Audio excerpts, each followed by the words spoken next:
नमस्कार, सनलाइट टकमा स्वागत छ। म राजेन्द्र लिगलको। यतिखेर ओली सरकारले सर्वोच्च अदालतमा संसद विघटनको सिफारिस गरेको छ। त्यो ठीक या बेठिक र नेपाली कांग्रेसको भावी आन्दोलन के छ, यसै सेरफेरमा कुराकानी गर्नको लागि नेपाली कांग्रेस पाल्पाका सभापति एवं लुम्बिनी प्रदेशका सभासद वीरबहादुर राणाज्यूलाई आज हामीले आमन्त्रण गरेका छौं। सनलाइट टकमा स्वागत छ वीरबहादुर राणा सरलाई। नमस्कार। नमस्कार हजुर। नमस्कार। अब तपाईँ भन्नु, यतिखेर ओली सरकारले संसद विघटन गरेको अवस्थालाई नेपाली कांग्रेसले कसरी हेरेको छ? स्वाभाविक रूपमा राजेन्द्रजी, आज हजुरले अत्यन्तै गम्भीर प्रश्न चाहिँ उठाउनु भएको चाहिँ छ।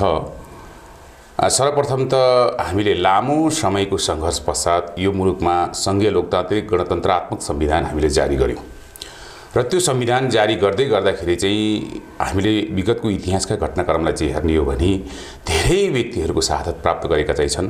लामो सङ्घर्षबाट वास्तवमा चाहिँ हामी त्यहाँसम्म पुगेको जो अवस्था चाहिँ छ।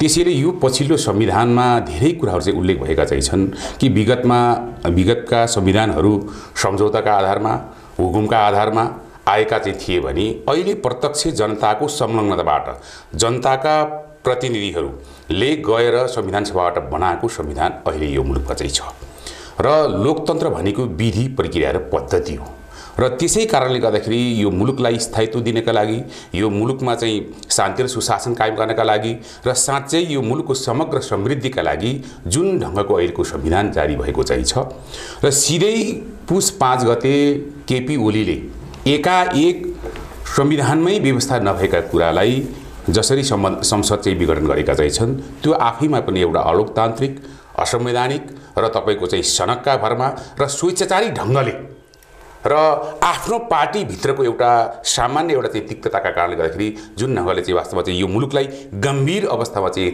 लाने वातावरणमा चाहिँ आज चाहिँ पुगेको चाहिँ छ। त्यसैले पनि त्यसका विरुद्धमा अहिले केवल पाल्पा जिल्लाले मात्र होइन, सिङ्गो मुलुकभरिका कांग्रेसका पार्टीका हरेक तहगत संरचनाका साथीहरू हामीले जसरी चाहिँ केन्द्रीय परिपत्र अनुसार हामीले विभिन्न चरणमा चाहिँ हामीले ओडासम्मको पनि करिब तपाईको चाहिँ हामीले 7643 ओडासम्म पनि हामीले त्यो सबै विरोधका कार्यक्रमहरू चाहिँ सम्पन्न गरिसकेको अवस्था चाहिँ छ। अनि यसरी विघटन गरिराख्दाखेरि सर्वोच्चका पूर्व प्रधान न्यायाधीशहरू 4 जना र सम्पूर्ण वरिष्ठ अधिवक्ताहरूले यो संसद विघटन विरोध हो भनिरहेको बेलामा अब पुनर्स्थापना हुन्छ भने नेपाली कांग्रेसको यो भर्सन हुन्छ या हुँदैन, अथवा नेपाली कांग्रेसको भर्सन के छ?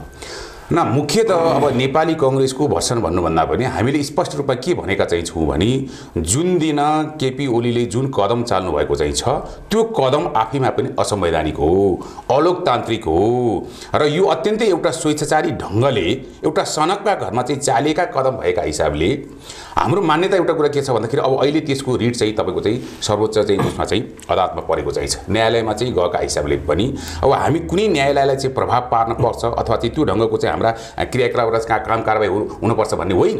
स्वतन्त्र न्यायपालिकाले स्वतन्त्र ढङ्गले नै यसमा आफैमा एउटा चाहिँ बहस र छलफल गरेर चाहिँ तपाईको चाहिँ त्यो ढङ्गको निकास दिन पर्छ र दिन्छ। हामीलाई त्यो लागेको चाहिँ छ, हामी विश्वस्त पनि छौँ। तर हाम्रो मान्यता एउटा कुरा के छ भन्दा यसै हुनुपर्छ भन्ने होइन। हामी त्यो ढङ्गको न्यायालय हामी नभएका हिसाबले पनि हामीले हाम्रा विचारहरू, हाम्रा धारणाहरू चाहिँ राख्ने हो। तर के छ भन्दाखेरि हाम्रो धारणा के हो त भन्दा यो कदम आफैमा पनि असंवैधानिक हो भनिसकेपछि त यसलाई संवैधानिक रूपमा चाहिँ यसलाई ट्र्याकमा ल्याउनको लागि के गर्नुपर्छ भन्ने विषयमा त जहाँ तपाईँको चाहिँ रिट परेको चाहिँ छ, त्यो रिट परेको चाहिँ तपाईँको चाहिँ निकायले चाहिँ यसको चाहिँ तपाईँको चाहिँ दिनुपर्ने हुन्छ, निदान गर्नुपर्ने हुन्छ, नियम अनुसार अगाडि बढ्नु एकदम निश्चित रूपमा पनि। यतिखेर यसरी चाहिँ नि नेपाली कांग्रेसले चाहिँ नि पुनर्स्थापना लगायतका अन्य कुरामा पनि अघि भर्खरै भन्नुभयो केन्द्रदेखि स्थानीय तहसम्म विरोध गरिराख्दाखेरि अब के को लागि तपाईले यो विरोध अथवा चुनाव प्रचार पनि हो कि अब तपाईलाई निर्देशन पनि भयो होला गाउँ तहसम्म, अब तपाईँ निर्वाचन जानु, निर्वाचन तयारीको पनि हुनुपर्छ। त्यसकारण यतिखेर नेपाली कांग्रेस वडादेखि गाउँ तहसम्म आन्दोलित छ। अरू के कुराको विरोधमा, सत्ता पक्षको विरोधमा यो चुनाव प्रचार अथवा तपाईको आन्दोलित भइराख्नु भएको छ? न, मुख्य कुरा त अहिले जुन ढङ्गले केपी ओलीको कदम छ त्यो आफैमा गलत छ र त्यसका साथसाथै त्यति मात्र होइन, हामीले के पनि भनेका चाहिँ छौँ भने अहिले नेपाल कम्युनिस्ट पार्टी जो हिजो तत्कालीन समयमा चाहिँ नेकपा एमाले र नेकपा माओवादी केन्द्र चाहिँ मिलेर चाहिँ तपाईँको चाहिँ एउटा पार्टी बनेको चाहिँ छ नेपाल कम्युनिस्ट पार्टी नेकपा र हामी अहिले जनताले जनादेश हामीलाई के छ भन्दा सत्तामा जाने सरकारमा जाने जनादेश हामीलाई प्राप्त छैन। त्यसैले उहाँहरू सत्ता सरकारमा चाहिँ उहाँहरू हुनुहुन्छ। करिब करिब 2/3 नजिक समर्थन प्राप्त सरकार नेपाल कम्युनिस्ट पार्टीले चाहिँ चालेको चाहिँ छ। र त्यो भित्रको हामी के चाहन्थ्यौँ त भने अब विगतका घटनाक्रमलाई हामीले यसो चाहिँ अलिकति हेर्ने हो भने विगतमा के देखिन्थ्यो त भन्दा र अहिले पनि हामीले के भनिएको चाहिँ छ भने कांग्रेस कहाँ छ, प्रतिपक्षको भूमिका खोइ के गरिराखेको चाहिँ छ, यस्ता व्यथितिर चाहिँ तपाईँको विकृतिहरू चाहिँ आज यो मुलुकमा चाहिँ देखिएको चाहिँ छ। भ्रष्टाचार मौलाएका चाहिँ छन्, शान्ति र सुशासन चाहिँ तपाईँको चाहिँ कायम हुन सकिरहेको जो अवस्था चाहिँ छैन भनिसकेपछि धेरै कुराहरू र अहिले कोरोनाको यत्रो महामारी चाहिँ छ, जनता आतंकित भएका चाहिँ छन्। आज यो विषयमा चाहिँ कांग्रेस कहाँ छ भनेर चाहिँ भन्दै गर्दा हामीले पटक पटक अत्यन्तै शालीनताका साथ विगतका दिनमा हामीले हेऱ्यौँ त प्रतिपक्ष हामी कांग्रेस सरकारमा हुँदै गर्दाखेरि 58 दिनसम्म पनि तपाईँको चाहिँ संसद अवरुद्ध गरेको हामीले देखेका चाहिँ छौँ। सडकमा चाहिँ तपाईँको टायर बालेर चाहिँ तपाईँको सडक अवरुद्ध गरेको चाहिँ कुरा हामी देखेका चाहिँ छौँ। र्यालीहरू चाहिँ तोडेका कुरा हामी देखेका चाहिँ छौँ। तर कांग्रेस त्यो ढङ्गले प्रस्तुत हुन चाहँदैन र सक्दा पनि सक्दैन र हामी गर्दैनौँ र हाम्रो त्यो चाहिँ तपाईँको के भन्दा संस्कार पनि होइन। त्यस कारणले गर्दा हामी अत्यन्तै शालीनताका साथ बडो संयमित ढङ्गले सरकारले गरेका राम्रा कामको हामी सहयोग गर्छौँ। तर तपाईँको त्यसले गलत गरेका कुराहरूको हामीले चाहिँ सदनमै हामीले चाहिँ अत्यन्तै शालीनताका साथ संयमित भएर चाहिँ हामीले आवाज उठाइरहेको जो अवस्था चाहिँ छ। त्यसै कारणले गर्दाखेरि त्यो कांग्रेसको शालीनतालाई देखेर पनि होला यहाँ किन प्रतिपक्षहरू चाहिँ वास्तवमा चाहिँ कमजोर रह्यो, किन मौन बस्यो भनेर भन्दै गर्दा विगतको घटनाक्रमलाई हेर्ने हो भने स्वाभाविक रूपमा के छ भन्दा विगतमा प्रतिपक्षले त जे पनि गर्न तयार भयो नि त, तर त्यो अवस्थामा चाहिँ हामी प्रस्तुत हुने अवस्था हाम्रो रहेन र रहँदा पनि रहँदैन। त्यसैले कांग्रेस एउटा कुरा के छ भन्दा मान्छे लाग्यो कांग्रेस सुतेको छ कि कांग्रेस सुते जस्तो गरे हो निधाएको अवस्था चाहिँ छैन र हामीले अत्यन्तै नजिकबाट सरकारले गरेका चाहिँ क्रियाकलापको बारेमा हामीले अत्यन्तै नजिकबाट हेरिराखेको अवस्था चाहिँ छ। तर त्यसैले पनि त्यही कुरालाई चाहिँ मध्य राखेर चाहिँ फेरि एकाएक यो मुलुक एकातिर चाहिँ भ्रष्टाचारको दलदलमा फसेको चाहिँ छ। यो गणसङ्घीय लोकतान्त्रिक गणतन्त्र भनेको के छ भन्दाखेरि चाहिँ कार्यकर्ता व्यवस्थापन होइन। अहिले यहाँ यता कता के देखियो त भन्दाखेरि तपाईँको राजनीतिबाट प्राप्त भूमिका सम्पत्ति जोड्ने साधन बनाउने, राजनीतिबाट प्राप्त भूमिका भने त हिजो जसरी गणतन्त्रको लागि लोकतन्त्रको लागि चाहिँ जनताहरूले चाहिँ त्यत्रा शहादत प्राप्त गरेका चाहिँ छन्, यद्यपि अहिले पनि कति मान्छे अङ्गभङ्ग भएका चाहिँ छन्, नागरिकको जीवनस्तर चाहिँ कहाँ छ। तर तपाईँको त्यो कुरालाई चाहिँ छोडेर सत्ता र सरकारमा जाने बित्तिकै अनि तपाईँको चाहिँ के छ भन्दा त्यसबाट कसरी चाहिँ लुट्न सकिन्छ, राज्यको ढुकुटीबाट चाहिँ कसरी आफ्ना गोजी भर्न सकिन्छ भन्ने हिसाबले के छ भन्दाखेरि त्यो ढङ्गले चाहिँ हाम्रा क्रियाकलापहरू चाहिँ गए। यहाँका राजनीतिक दल जो सत्ताका नजिक छन् सो सत्तामा चाहिँ छ, त्यो ढङ्गले गइसकेपछि हामीले बिस्तारै बिस्तारै चाहिँ के छ भन्दा ती कुराहरू चाहिँ हामीले चाहिँ आवाज उठायौँ। तर सरकारको सुनवाई रहेन, सरकारले सुनेन। तर गर्दा गर्दा त एकाएक तपाईँको चाहिँ सिधै यो संविधानमाथि पनि प्रहार भयो। त्यसैले यो संविधानमाथि प्रहार भएर जुन कुरा संविधानमै व्यवस्था छैन त्यो भइसकेपछि के छ अब यसलाई त्यो ढङ्गले चाहिँ अब अलि सशक्त हिसाबले पनि अब हामी सडकमै पनि जानुपर्छ भन्ने हिसाबले पनि अहिले जसरी केन्द्रले तपाईँको चाहिँ हामीले परिपत्र गरेको चाहिँ छ, निर्देशन दिएको चाहिँ छ र हामी प्रत्येक तपाईँको के छ भन्दा जिल्ला हुँदै तपाईँको चाहिँ प्रतिनिधि सभा क्षेत्रीय समिति हुँदै प्रदेश क्षेत्रीय समिति हुँदै हामी तपाईँको पालिका र वडा तहसम्म पनि हाम्रा ती सबैको कार्यक्रमहरू चाहिँ सम्पन्न भइसकेका चाहिँ छ। अब त्यति मात्र होइन, अब हाम्रो के हो त भन्दाखेरि सँगसँगै यसलाई तपाईँको चाहिँ हरेक कार्यकर्ताहरूलाई पनि सुसूचित गराउने र जनता उठाउने, जनता जगाउने हो कि तपाईँको चाहिँ किन भन्दा जनता हरेक सचेत नागरिक र जनता अब बोल्न पर्ने अवस्था आएको चाहिँ छ। किन भन्दा हिजो यो चाहिँ तपाईँको चाहिँ एकात्मक राज्य व्यवस्थाको अन्त्य गऱ्यौँ, मुलुकमा चाहिँ तपाईँको चाहिँ बहुलवाद आधारित बहुदलीय तपाईँको चाहिँ सङ्घात्मक राज्य व्यवस्था चाहिँ आयो, एकदलीय व्यवस्था अन्त्यको सँगसँगै हामीले बहुलवाद आधारित बहुदलीय व्यवस्था आएको चाहिँ छ। त्यसैले अब यो व्यवस्था हामी आइसकेपछि हामी के देख्यौँ त भन्दा साँच्चै सङ्घीय लोकतान्त्रिक गणतन्त्रात्मक शासन व्यवस्थाको सार्थक अनुभूति आम नागरिकले गर्न पाएका छन् कि छैनन् यो कुरा बुझ्न जरुरी चाहिँ छ। र हामीले हेऱ्यौँ कि साँच्चै यो संरचना परिवर्तनले मात्रै तपाईँको चाहिँ जनताले यो गणतन्त्रको सार्थकता प्राप्त गर्न सके त त्यसो रहेनछ। हामीले भन्यौँ पटक पटक पनि भनिराखेका चाहिँ छौँ यो संरचना परिवर्तनले मात्र हुँदो रहेनछ। जबसम्म हाम्रा सोचमा, चिन्तनमा, शैलीमा, प्रवृत्तिमा र संस्कारमा आमूल परिवर्तन आउन सक्दैन तबसम्म यो सङ्घीय लोकतान्त्रिक गणतन्त्रले सार्थकता प्राप्त गर्न सक्दैन। हामी त्यही कुरा देखिराखेका छौँ। हिजो पनि त्यही ट्रेन्ड थियो। हिजो तपाईँको राजाका पालामा के गरिन्थ्यो त भन्दा राजाका काम कहिले जाला घाम भनेर चाहिँ तपाईँको चाहिँ काम त्यो ढङ्गले चाहिँ तपाईँको चाहिँ अलिकति चाहिँ टार्ने कुरा गर्ने। अहिले पनि यो त सरकारको काम हो भन्ने हिसाबले हरेकको चाहिँ चाहे त्यो राष्ट्रिय कर्मचारीका होस् चाहे तपाईँको चाहिँ राजनीतिक पार्टीहरूको पनि यो ढङ्गले यो शैलीले के छ भन्दाखेरि जनतामा आमूल परिवर्तन गर्न सक्दैन र जनताको जीवनस्तरलाई माथि उठ्न सकिँदैन र तपाईँको चाहिँ यो मुलुक समृद्धि हुन सक्दैन। त्यसैले पनि के छ भन्दा हरेक राजनीतिक दलहरूमा हामी देखेका चाहिँ छौँ आज कम्युनिस्ट पार्टीको तिक्तताका कारणले गर्दाखेरि कम्युनिस्ट पार्टीभित्रको द्वन्द्वका कारणले गर्दाखेरि तपाईँको चाहिँ आज यो मुलुक यो अवस्थामा जान हुन्छ। त्यसैले अझ राजनीतिप्रति आज जनताको वितृष्णा बढेको चाहिँ छ।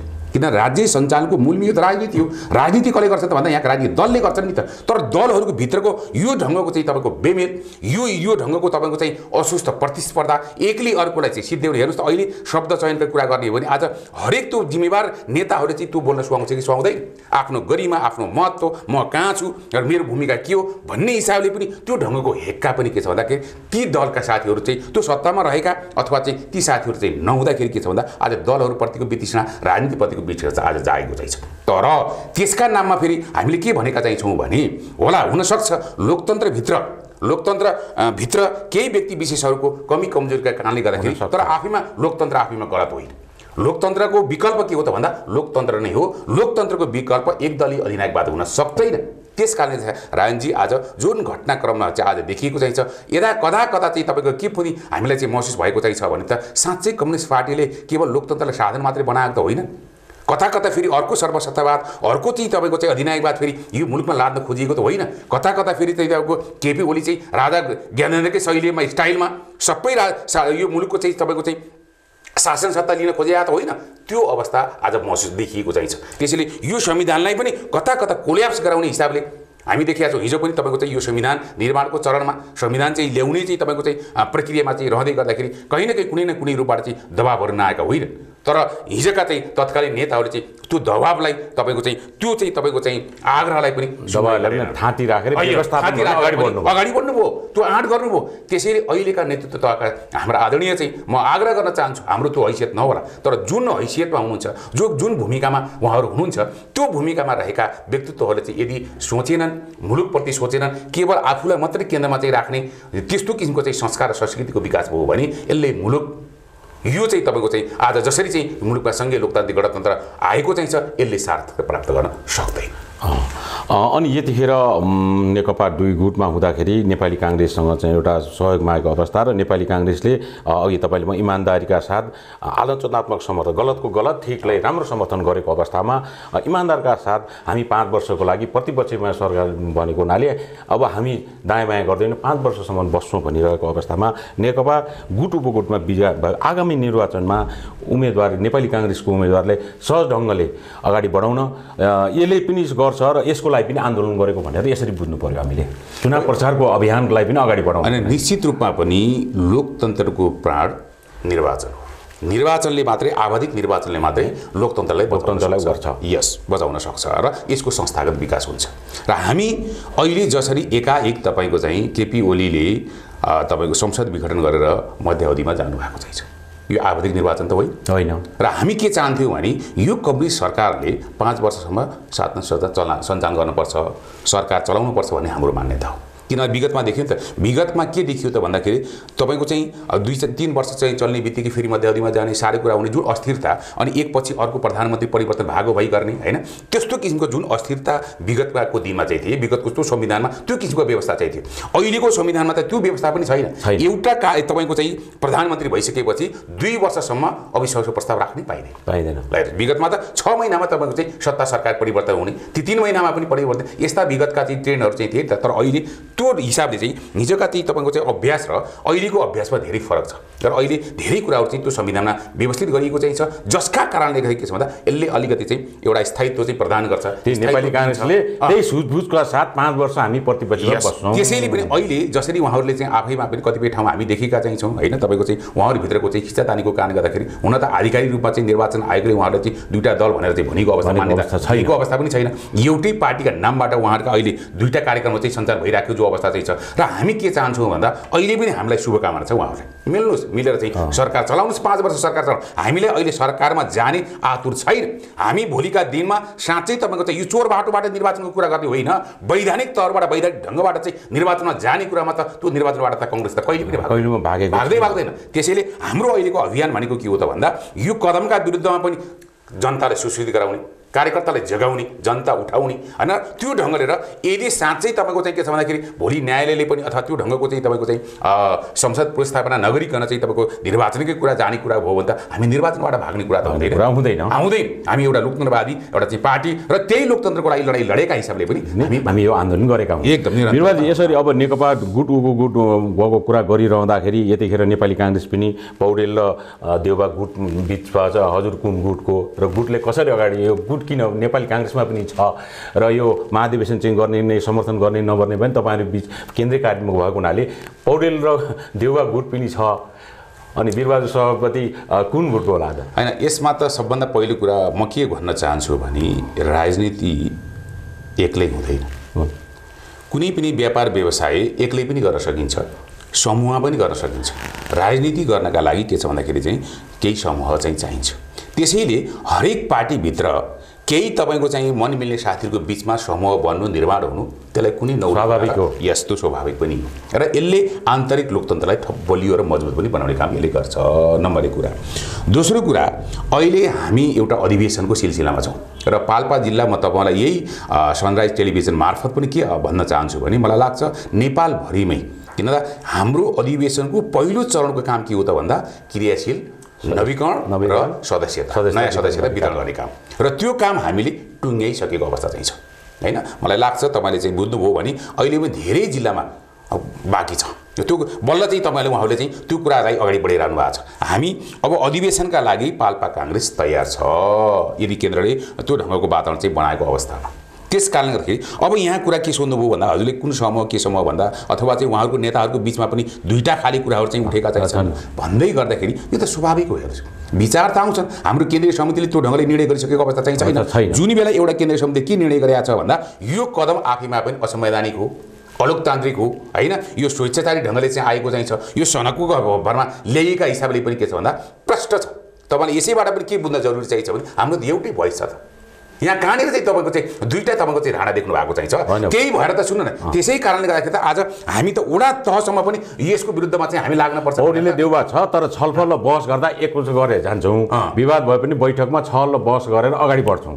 त्यो त निश्चित कुरा हो। त्यही हो त, अहिलेसम्म त हाम्रो त एउटै धारणा चाहिँ छ त जस्तो। तर एउटा कुरा के हो त भन्नुहुन्छ भन्दाखेरि भोलि त यो तपाईँको चाहिँ न्यायालयमा यसको रिट परेको चाहिँ छ, यसको फैसला त न्यायालयले गर्दा हैन। अब न्यायालयले के गर्ला कसो गर्ला भन्ने कुरा त न्यायालयको कुरा। तर हामीले अहिले यति के बुझेका चाहिँ छौँ भने यो हाम्रो हिसाबबाट, हाम्रो चाहिँ तपाईँको चाहिँ देखाइबाट, हाम्रो बुझाइबाट के हो त भन्दा यो कदम गलत हो। त्यसैले यो गलत हो भन्ने कुरा त हामी त सबै केटाउँछौँ, सबै त गर्छौँ। मेरो विचारमा विभाजित पाल्पामा देउवा र तान्त्रिक एउटा देउवा समूह र पौडेल समूह त छ।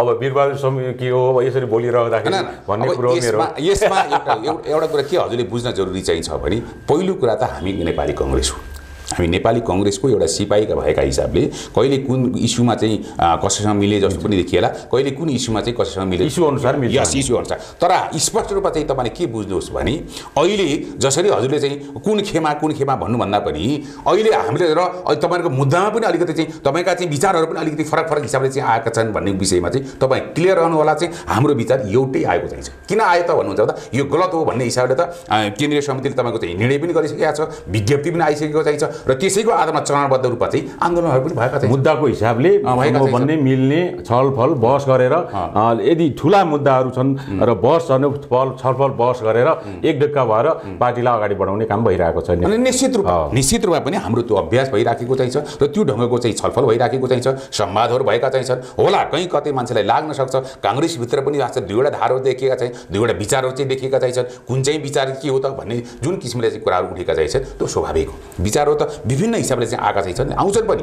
तर हाम्रो अहिलेसम्मको चाहिँ के हो त भन्दाखेरि मुद्दा त एउटै छ नि त। त्यही एउटै मुद्दा भएका हिसाबले हामी वडा तहसम्म हाम्रो आन्दोलन चाहिँ हामीले गरेका चाहिँ छौँ, हामीले कार्यकर्तालाई जगाएका चाहिँ छौँ, हामीले जनतालाई सूचित गर्न हामी सबै ठाउँमा चाहिँ प्रत्येक गाउँ टोलमा बस्तीमा हामी पुगेका चाहिँ छौँ।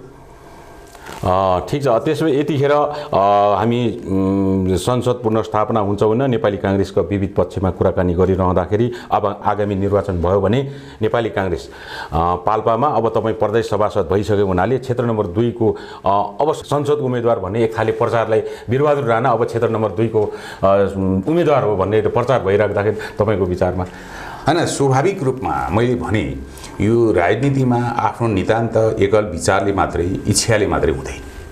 मेरो इच्छा त प्रचार भइसक्यो, प्रचार सुनि वीरबहादुरजी अब 2 नम्बर स्वाभाविक रूपमा म पाल्पा कांग्रेसको सभापतिका साथसाथै म 70 सालको संविधान सभाको निर्वाचनमा अत्यन्तै झिनो मतले, त्यो पनि प्राविधिक कारणले गर्दाखेरि चाहिँ म मात्रै पराजित भएको अवस्था हैन। त्यो कुरा त यहाँका पाल्पाली साथीहरूले बुझ्नु भएको छ। पाल्पाली नागरिकले बुझेकै विषय हो कि वीरबहादुर राणा भनेको अत्यन्तै एउटा चाहिँ वास्तवमा चाहिँ इमानदारीका साथ हैन, इमानदारीका साथ जहिले पनि बडो अनुशासित ढङ्गले बडो संयमित हिसाबले के भन्छ जनताको पक्षमा निरन्तर रूपमा चाहिँ लाग्ने व्यक्ति। मेरो कुनै स्वार्थ छैन, म आफूलाई कहिले पनि केन्द्रमा राखेन, जहिले पनि जनतालाई केन्द्रमा राखेर हिँडेको व्यक्ति भएका हिसाबले पनि र अहिले पाल्पा कांग्रेसको सभापतिका साथसाथै विगतमा पनि म त्यो संविधान सभा 70 सालको संविधान सभाको निर्वाचनमा पनि म उम्मेदवार भएका नाता अहिले पनि म प्रदेशको एउटा चाहिँ सदस्य भएका हिसाबले पनि त्यो त स्वाभाविक हो नि त, स्वाभाविक हो। यहाँका साथीहरूले चाहिँ कमसेकम पनि अब चाहिँ तपाईँको चाहिँ वीरबहादुर राणाले चाहिँ यदि चुनाव चाहिँ भयो भने यो चाहिँ क्षेत्रको प्रस्तुत गर्दै हुन्थ्यो भन्ने त्यो स्वाभाविक पनि हो। र म एउटा राजनीतिक प्राणीका हिसाबले पनि मेरो आफ्नो व्यक्तिगत चाहना र इच्छाले मात्र त पुग्दैन, तर यदि चाहिँ पार्टीले त्यो ढङ्गको जिम्मेवारी दियो भने बकायदासँग म त चुनाव मात्र जान्छु। साथीहरूसँगको बिचमा जनताको बिचमा जानलाई त मलाई कुनै समस्या छैन। मलाई म त्यस्तो नचिनेको र अपरिचित व्यक्ति पनि होइन र जहिले पनि म के छ भन्दाखेरि चाहिँ सङ्गठनको प्रमुखका भएका हिसाबले पनि सधैँ म जनताको नजिकमा र जनताको साथमा चाहिँ छु र हरेक सुख दुःखमा मैले भन्ने पनि गरेको चाहिँ छु हामी तपाईँहरूका भरिया हौँ। हामीलाई वास्तवमा भौगोलिक रूपमा हामी टाढा हौँला, जहाँ रहौँला, हामी सबैलाई एकै ठाउँमा बस्न सक्ने त्यस्तो किसिमको वातावरण अवस्था रहेन, तर सञ्चारले हामीलाई जोडेको चाहिँ छ। हामी तपाईँहरूका आदेश पालक भएका र एउटा सामाजिक अभियन्ता भएका नाताले पनि जति बेला पनि के छ भन्दा आज सञ्चारले जोडेको चाहिँ छ, त्यहीँबाट हामीलाई आदेश दिन सक्नुहुन्छ भन्ने हिसाबले पनि साथीहरू मलाई लाग्छ करिब के छ धेरै सन्तुष्टि पनि छन् र अहिले पनि के छ भन्दा जनताको पक्ष अहिले वास्तवमा हामी सत्तामा रहौँला नरहौँलाको कुरा रहन्, तर सधैँभरि जनताको आवाजलाई बुलन्द गर्ने मैले त भन्ने पनि गरेको चाहिँ छु। आज मुलुकमा चाहिँ आज यत्रा व्यवस्थाहरू परिवर्तन भए, तर आज किन हामीले हाम्रो अवस्थालाई परिवर्तन गर्न सकेन? अहिले पनि हामी वास्तवमा चाहिँ त्यही संस्कार शैली र चिन्तनबाट हामी किन ग्रसित चाहिँ छौँ, किन चाहिँ त्यसलाई हामीले परिवर्तन गर्न सकेनौँ? म त्यो विषयमा चाहिँ सधैँभरि बहस गरिराखेको चाहिँ छु र त्यो ढङ्गले चाहिँ लागिरहेको एउटा चाहिँ व्यक्ति पनि हो। हुँदाखेरि यसरी कार्यकर्ताको मन जितेर पार्टीले एउटा जिम्मेवार व्यक्ति भयो, प्रदेश सभासद, पूर्व पहिला पनि एकचोटि संसदमा उठेको हुनाले ढुक्कसित यदि साथीहरूले निर्णय गरिदियो भने अब ढुक्कसित तपाईँ अब उठ्न तयार हुनुहुन्छ? निश्चित रूपमा म एउटा राजनीतिक प्राणी भएका हिसाबले, एउटा चाहिँ पार्टीको एउटा चाहिँ जिम्मेवार नेताका एउटा चाहिँ सिपाही भएका हिसाबले चाहिँ त्यो जिम्मेवारी चाहिँ पार्टीले मलाई दिन्छ भने मजासँग चाहिँ तपाईँको चाहिँ जनताको बिचमा गएर चाहिँ त्यो जनताको अभिमत पनि मलाई लाग्छ के छ भन्दा मेरो पक्षमा चाहिँ आउँछ भन्ने त मलाई नै पूर्ण विश्वास, एकदम विश्वास। अब यसरी नेपाली कांग्रेसको कुरा गरिराख्दाखेरि नेपाली कांग्रेस केन्द्रदेखि जिल्ला तहको भावी रणनीतिको बारे थोरै चर्चा गरौँ न त। भावी रणनीति अब कसरी अगाडि बढ्छ नेपाली कांग्रेस? स्वाभाविक रूपमा हजुरले भने जस्तै अब के गर्छ त नेपाली कांग्रेस, कसरी अगाडि चाहिँ जाला त? पहिलो कुरा त अहिले हामीले अब केन्द्रीय समितिले पनि अझ यो विषयमा चाहिँ अहिलेको यो जुन किसिमको एउटा चाहिँ मुलुकमा चाहिँ यो सिनेरियो देखिएको चाहिँ छ हैन, यो राजनीति एउटा चाहिँ वास्तवमा चाहिँ एउटा चाहिँ घटनाक्रमहरू चाहिँ देखिएको चाहिँ छ, यो बारेमा पनि केन्द्रले आफैमा पनि केही न केही त सोच्ला, त्यो स्वाभाविक पनि छ। अहिलेसम्म हामीले केन्द्रले दिएको कार्यक्रमलाई हामीले चाहिँ जनस्तरसम्म वडा तहसम्म चाहिँ पुर्याउने काम हामीले गरेका चाहिँ छौँ। अब त्यसका साथसाथै मैले त भन्ने पनि गरेको चाहिँ छु, जुन बेला हामीले सबै 3 तहको निर्वाचन सम्पन्न भयो, अब 3 तहको निर्वाचन सम्पन्न भइसकेपछि त फुल फेजमा यो चाहिँ हामीले चाहिँ नयाँ संविधान चाहिँ बनिसकेपछि त्यो करिब बिस्तारै कारणको चरणमा चाहिँ थियो र अब त्यो 3 तहको निर्वाचन सम्पन्न भइसकेपछि मैले पाल्पा कांग्रेसले के गरे त भन्नुहुन्छ भन्दाखेरि एउटा नारा लियो। त्यो नारा सहित हामी प्रत्येक बस्तीमा हामी पुग्यौँ। त्यो नारा के थियो त भन्नुहुन्छ भन्दा निर्वाचन पछिको अवस्था सांगठनिक सुस्तता। त्यो निर्वाचन पछि के छ त? अब यो मुलुकमा चाहिँ 3 तहको सरकार त बनिसके हैन, 3 तहको सरकार बन्दै गर्दा हामीले पनि भन्यौँ अब त सिंहदरबारको अधिकार तपाईको प्रत्येक घर बस्तीमा चाहिँ पुगेको चाहिँ छ भनेर भन्दै गर्दा अब त्यसको अनुभूति नागरिकले गर्न पाएका छन् कि छैनन् भनेर हामी जनस्तरसम्म पुग्यौँ है। निर्वाचन पछिको अवस्था बुझ्नको लागि हामी पुग्दै गर्दा कतिपय ठाउँमा जाँदा हामी त्यस्तो अवस्था देखेनौँ र यद्यपि अहिले पनि हामी के पाएका चाहिन्छौँ भने पाल्पा जिल्लाको हकमा हामीले एक दलीय व्यवस्थाको त अन्त्य गर्यौँ, बहुलवादमा आधारित बहुदलीय व्यवस्था त ल्यायौँ, तर यद्यपि अहिले यो पाल्पाको कन्टेस्टमा हेर्ने हो भने आस्थाका आधारमा तपाईँको चाहिँ एउटा व्यक्तिले अर्को व्यक्तिलाई देखि नसक्ने प्रवृत्ति यद्यपि अहिले पनि छ। राजनजी यो कुरा टोड्नुपर्छ। किन तोड्न पर्छ त भन्नुहुन्छ त? हिजो त एकदलीय व्यवस्थाको कुरा गर्दा हिजो त्यही पञ्चायत ठिक थियो नि त, अथवा अरू कुनै व्यवस्था ठिक हुँदो नि एकदलीय। हामीले त्यो व्यवस्थाले गलत गर्यो है, त्यो व्यवस्थाले यो मुलुकको चाहिँ जनताको जीवनस्थितिदेखि लिएर चाहिँ जनताको आवाजलाई चाहिँ सशक्त गर्न सकेन। यो मुलुक समृद्धिको बाटोतर्फ चाहिँ व्यथित रह्यो। विधि प्रक्रिया पद्धतिलाई तपाईँको चाहिँ आत्मसात गरिएन भनेर चाहिँ हामी यहाँसम्म आउने। अनि तपाईँको के छ भन्दा आस्थाका आधारमा चाहिँ तपाईँको चाहिँ अनि तपाईँको चाहिँ त्यो ढङ्गको व्यवहार गर्ने त्यो मैले पाएँ है। र जनताले साँच्चै यद्यपि अहिले पनि यो गणतन्त्रको जनतासम्म पुगेर मसिनो ढङ्गले केलाउने अवस्था पायो र धेरै गुनासोहरू चाहिँ हामीले पायौँ। र त्यसका साथसाथै अनि सङ्गठन हाम्रो सङ्गठनको अवस्था के छ त, कुन अवस्थामा चाहिँ चलेको चाहिँ छ भनेर तहगत संरचनाका पार्टीका हरेक संरचनालाई पनि चलाउने काम हामीले गऱ्यौँ। त्यसैले निर्वाचन पछिको अवस्था, सङ्गठन चुस्तता दुईटै कुरा हामीले गऱ्यौँ।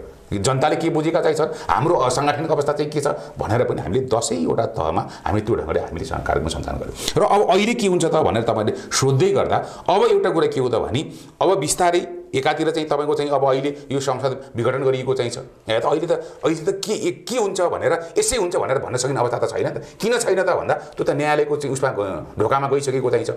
न्यायालयको ढोकामा गइसकेको हिसाबले पनि अब हामी हातमा हालेर बस्ने कुरा पनि हुँदैन नि त। हामीले हाम्रा हिसाबले चाहिँ हाम्रा साङ्गठनिक गतिविधि तपाईँले त्यो ढङ्गले लिएर जानुपर्छ।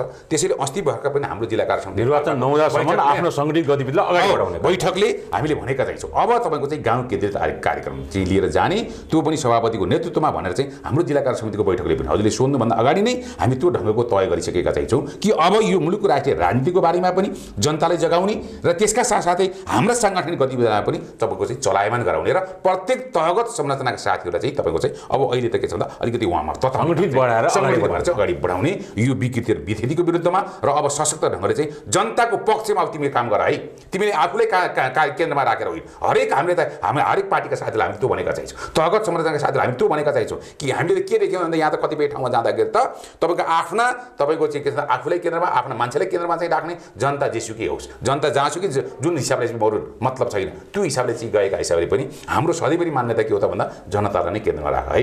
जनतालाई केन्द्रमा राखेर जनताको आवाजलाई जहाँ पुग्दैन, जहाँ कमजोर छ त्यसलाई बुलन्द गर्ने काम संस्थागत ढङ्गले सङ्गठन मार्फत आउनुपर्छ र त्यसलाई चाहिँ तपाईँको चाहिँ तपाईँले उठाउनुपर्छ भनेर हामीले त्यो ढङ्गको सन्देश दिएर अगाडि बढ्नु भएको छ। यतिखेर अब संसद पुनर्स्थापना हुन्छ हुँदैन, आगामी वैशाखमा निर्वाचन हुन्छ हुँदैन, यसै विषयमा नेपाली काङ्ग्रेस एउटा महाधिवेशनलाई पनि धक्का परेको छ। चर्चा र बहस भइरहेको बेलामा अब नेपाली काङ्ग्रेसको महाधिवेशन तोकिएको थियो, अब त्यो ठिक समयमा हुन्छ या पोस्टपोन हुन्छ, के छ यसको? तपाईँ एउटा सभापति पनि भएको हुनाले हामीले यसका लागि त मैले सुरुमै पनि भने अधिवेशनको पहिलो चरणको काम भनेको क्रियाशील हैन, त्यो काम पाल्पा जिल्लाले नेपाल भरिमै तपाईँको चाहिँ पहिलो मलाई लाग्छ पहिलो चाहिँ तपाईँको चाहिँ स्थान होइन, केन्द्रीय अधिवेशन भन्नु होइन, त्यही पाउनु न, म त्यहीँबाट सुरु गर्छु। हामीले त्यो केन्द्रीय अधिवेशनको पहिलो चरणको काम भनेको त जिल्लाले क्रियाशीलको काम टुङ्ग्याउनु पर्ने हुन्छ हो। त्यो काम टुङ्ग्याउने काममा पहिलो जिल्ला पाल्पा जिल्ला भएको चाहिँ छ। हामीले त्यो कुरा टुङ्ग्याइसकेको चाहिँ छ र हामीले के भनेका चाहिँ छौँ भने अब समयमै अधिवेशन हुनपर्छ। हुन त विगतका दिनमा कोरोना पनि जोडियो होइन, कोरोना जोडिएका हिसाबले पनि तपाईँको चाहिँ समूहमा चाहिँ ठुलो भेला गर्न सकिने अवस्था त रहेन नि त। र यद्यपि अहिले पनि त्यसको सन्तास त कायमै चाहिँ छ, मान्छेहरू चाहिँ सङ्क्रमित भएका चाहिँ छन्, मरेका पनि छन् होइन। त्यसैले चाहिँ के छ भन्दाखेरि अब यसका पनि केही उपायहरू चाहिँ छन्। सधैँभरि कोरोनालाई देखाएर चाहिँ तपाईँको चाहिँ अधिवेशन लम्बाउँदै जाने यो पनि हुँदैन। त्यसैले गर्दाखेरि यसका लागि पनि विभिन्न प्रविधिहरू चाहिँ रहेका चाहिँ छन् होइन। विभिन्न प्रविधि प्रयोग गरेर पनि के छ भन्दा हामीले यो अधिवेशनलाई सम्पन्न गर्न सक्छौँ र हामीले त भनेका चाहिँ छौँ हाम्रा शीर्ष नेताहरूलाई चाहिँ कि समयमै पार्टीको अधिवेशन हुनपर्छ। जति अधिवेशन समयमा चाहिँ भयो यसले पार्टीमा एउटा चाहिँ नयाँ गति पनि दिन्छ, पार्टीलाई एउटा चाहिँ नयाँ रक्त सञ्चार प्रवाह गर्छ। त्यस कारणले गर्दा समयमै अधिवेशनहरू पनि सम्पन्न गरेर चाहिँ अगाडि बढ्नुपर्छ भनेर चाहिँ हामीले सशक्त रूपमा चाहिँ हरेक तहबाट घचघचाउने काम र आवाज उठाउने काम हामीले गरिरहेछौँ। बिरुवाजी करिब कार्यक्रमको अन्त्य समय सकिन लागेको छ। कार्यक्रमको अन्तमा तमाम सनलाइट टेलिभिजन हेरेको दर्शकलाई तपाईँ पार्टी सभापति, एउटा स्थानीय एउटा जनप्रतिनिधि पनि भएको, प्रदेश सभासद, लुम्बिनी प्रदेशको सभासद भएको हुनाले तपाईँ सनलाइट टेलिभिजन हेरेका दर्शकहरूलाई बिरुवा राणाजीको एउटा सन्देश दिनुहोस्। सर्वप्रथम त आज मलाई रायनजी अब यो सनराइज टेलिभिजन मार्फत यो मुलुकको राष्ट्रिय राजनीतिका बारेमा, पार्टीको चाहिँ साङ्गठनिक गतिविधिका बारेमा जुन किसिमको एउटा आफ्ना धारणा चाहिँ राख्ने अवसर मलाई प्रदान गर्नुभयो, यसका लागि पनि म यो परिवारलाई म हार्दिक धन्यवाद दिन चाहन्छु। र अर्को कुरा के छ भने अहिले जुन परिस्थिति आज मुलुकमा देखिएको चाहिँ छ, यसले हामी एउटा राजनीतिक कर्मी एउटा सामाजिक अभियन्ताका हिसाबले त हामीलाई त यदा कदा वास्तवमा चाहिँ हामीलाई चाहिँ एक खाले एउटा चाहिँ चिन्ता हामीमा चाहिँ जगाइदिएको चाहिँ छ यो परिस्थितिको घटनाक्रमले। तर म के आग्रह गर्न चाहन्छु भने तमाम आम चाहिँ नेपाली दाजुभाइ तथा दिदीबहिनीहरूलाई यो घटनाक्रमबाट चाहिँ हामी अत्यन्तै संयमित हुन जरुरी चाहिँ छ, अत्यन्तै संयमित हुन जरुरी चाहिँ छ कि हामीले विगतका घटनाक्रम हामीले देख्यौँ यो राजनीतिक तरलतामा चाहिँ धेरै खेल्ने कामहरू चाहिँ हुन्छ, धेरै खेल्ने कामहरू चाहिँ यो तरलता अहिले राजनीति बिस्तारै तरलतातिर जाँदै चाहिँ यो तरलतामा चाहिँ तपाईँको चाहिँ ती त्यस्ता अतिवादीहरू चाहे त्यो दल विशेषका नाममा होस्, चाहे त्यो समुदाय विशेषका नाममा होस्, चाहे त्यो धर्म विशेषका नाममा होस्, विभिन्न नाममा चाहिँ जोडिएर पनि यो तरलतामा चाहिँ तपाईँको चाहिँ खेल्ने कामहरू चाहिँ हुन सक्छन्। त्यसैले मेरो आग्रह चाहिँ के हो त भन्दा हामी हरेक व्यक्तिहरू चाहिँ संयमित हुन जरुरी चाहिँ छ। यहाँका सचेत नागरिकहरू कुनै पनि नामबाट चाहिँ जोडिएर आज यो मुलुकमा फेरि अर्को ध्वंस अर्को फेरि तपाईँको चाहिँ घटनाहरू चाहिँ नघटोस् यसका लागि हामीले त्यो ढङ्गले चाहिँ कुनै पनि अधिवादलाई हामीले परास्त गर्नुपर्छ र त्यसका लागि चाहिँ हरेक नागरिकहरू चाहिँ संयमित भएर चाहिँ अगाडि बढ्नुपर्छ। त्यो भयो भने यो संविधान यो मुलुक अथवा लोकतन्त्र एउटा ट्र्याकमा चाहिँ आउनका लागि पनि यसले थप मद्दत गर्छ। म यही भन्न चाहन्छु सबै आम नागरिकमा। धन्यवाद। व्यस्त समय बावजुद पनि सनलाइ टक हो यो कार्यक्रमलाई समय दिनुभएकोमा बिरबहादुर जनाले धेरै धेरै धन्यवाद। धन्यवाद। नमस्कार।